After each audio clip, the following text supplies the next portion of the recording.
বৈষম্য বিরোধী ছাত্র জনতার গণ-অভ্যুত্থানে অনৈতিকভাবে শক্তি প্রদর্শন ও নির্বিচারে গুলি চালিয়ে হত্যার অভিযোগ উঠেছে পুলিশের বিরুদ্ধে। এইসব ঘটনায় মামলা হয়েছে, গ্রেপ্তারও হয়েছেন সাবেক আইজিপি চৌধুরী আব্দুল্লাহ আল মামুন সহ কয়েকজন প্রভাবশালী পুলিশ কর্মকর্তা। রিমান্ড ও জিজ্ঞাসাবাদে তাদের কাছ থেকে পাওয়া গেছে নানা চাঞ্চল্যকর তথ্য।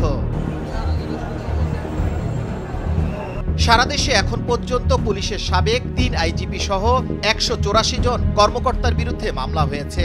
তার মধ্যে ডিএমপি ৯৯ জনের বিরুদ্ধে বৈষম্য বিরোধী ছাত্র আন্দোলনে গুলি করে হত্যার অভিযোগ রয়েছে। ছাত্র জনতার উপর গুলি চালানোর নির্দেশ দেওয়া অন্তত ১ ডজন ঊর্ধ্বতন কর্মকর্তা কোনো খোঁজ খবর পাওয়া যাচ্ছে না। বিশ্বস্ত সূত্রে জানা গেছে, ডিবি হারুন ইন্ডিয়া হয়ে নরওয়ে গেছেন। হারুন সরকারি পাসপোর্ট ছাড়াও ২০১৮ সালে সবুজ পাসপোর্ট করেছিলেন, যেটার মেয়াদ ছিল ২০২৩ সাল পর্যন্ত। এই পাসপোর্ট রিনিউ করেন গত বছর। এই সবুজ পাসপোর্ট দিয়ে তিনি মূলত নরওয়ে গেছেন। পুলিশ প্রশাসনকে ম্যানেজ করে সীমান্ত পাড়ি দিয়ে দেশ ছেড়েছেন আরও অনেকে।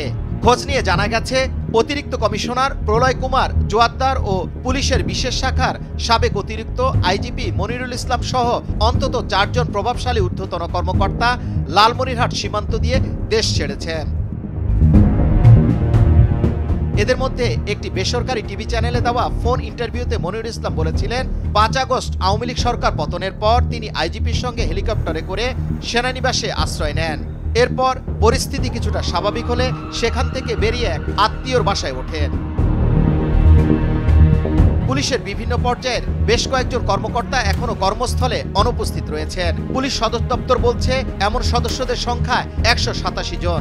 অনুপস্থিত কর্মকর্তাদের মধ্যে রয়েছেন অতিরিক্ত ডিআইজি ও ডিআইজি পদমর্যাদার কয়েকজন কর্মকর্তা, যারা দেশ ত্যাগ করেছেন বলেও শোনা যাচ্ছে। এ বিষয়ে অপরাধ বিশ্লেষকরা বলছেন, পুলিশের বিশেষ শাখা সহ গোয়েন্দা শাখাগুলোর অপেশাদার আচরণের কারণে তারা দেশ ছেড়ে পালাতে পেরেছেন। এছাড়া আগস্টের মাঝামাঝি দেশের পূর্বাঞ্চলের আরও কয়েকটি জেলার সীমান্ত দিয়ে দেশ ছেড়েছেন ঢাকা মহানগর পুলিশের counter terrorism and transnational crime ইউনিটের অতিরিক্ত কমিশনার মোহাম্মদ আসাদুজ্জামান। যুবরাজ ফয়সাল, ভোরের কাগজ, ঢাকা।